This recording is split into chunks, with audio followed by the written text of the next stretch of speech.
বিগত আওয়ামী লীগ সরকারের সময় পাকিস্তানের সঙ্গে বাংলাদেশের সম্পর্ক খুব একটা ভালো ছিল না। ইসলামাবাদের সঙ্গে ঢাকার বাণিজ্যিক সম্পর্কও ছিল অম্লমধুর। শেখ হাসিনার পতনের পর সেই সমীকরণ বদলে গেছে। অধ্যাপক ডক্টর মোহাম্মদ ইউনূসের নেতৃত্বাধীন অন্তর্বর্তীকালীন সরকার ক্রমে পাকিস্তানের সঙ্গে সম্পর্ক উষ্ণ করছে। এর অংশ হিসেবে দেশ দুটির মধ্যে শুরু হয়েছে সমুদ্রপথে বাণিজ্যিক সম্পর্ক। পাকিস্তানের করাচি বন্দর থেকে প্রথমবারের সরাসরি মালবাহী জাহাজ এসেছে চট্টগ্রাম বন্দরে। এই জাহাজের মাধ্যমে পাকিস্তান থেকে বিভিন্ন শিল্পের কাঁচামাল এবং ভোগ্যপণ্য আমদানি হয়েছে। শিপিং ও কাস্টমসের বিভিন্ন নথি পর্যালোচনা করে এ তথ্য জানা গেছে। আগে এসব পণ্য তৃতীয় কোনো দেশ হয়ে আমদানি হতো। সংশ্লিষ্টরা বলছেন, নতুন এই প্রক্রিয়া খরচ এবং সময় সাশ্রয়ী হওয়া ইতিবাচক। এদিকে বন্দর কর্তৃপক্ষ জানিয়েছে, আলাদা কোনো চুক্তি বা সুবিধায় নয়, স্বাভাবিক প্রক্রিয়া অনুসরণ করেই এসব পণ্য বন্দরে নামানো হয়েছে।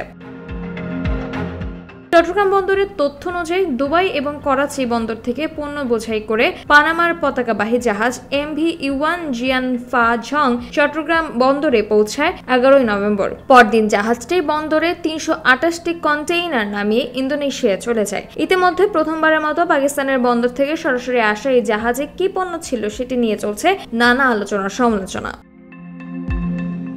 জাতীয় রাজস্ব বোর্ডের হিসেব অনুযায়ী 2023-24 অর্থ বছরে পাকিস্তান থেকে বাংলাদেশে আমদানি হয়েছে 74 কোটি 45 লাখ ডলারের পণ্য। 2021-22 অর্থ বছরে এটি ছিল 80 কোটি ডলারের মতো। দেশটি থেকে বাংলাদেশের মূলত পোশাক শিল্পের কাঁচামাল, চামড়া, ক্লিংকার, ফেব্রিক্স, তুলা, পেঁয়াজ এবং আলু আসে। অন্যদিকে বাংলাদেশ থেকে পাকিস্তানে রপ্তানি হয় চা, তৈরি পোশাক, কাঁচা পাট প্রভৃতি। সব মিলিয়ে এই রপ্তানি মূল্য 6 কোটি ডলারের কিছু বেশি। জাহাজ পরিচালনার সঙ্গে জড়িত ব্যবসায়ীরা বলছেন, এই পরিমাণ আমদানি রপ্তানিতে সরাসরি জাহাজ পরিষেবায় টিকে থাকা কঠিন। তবে অন্তর্বর্তী সরকারের একটি সিদ্ধান্ত পাকিস্তানের জন্য স্বস্তিদায়ক।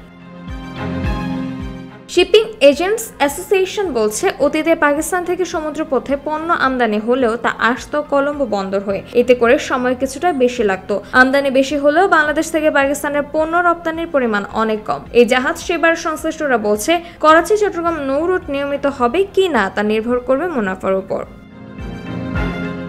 তামিয়া তাবাসসুম, খবর সংযোগ।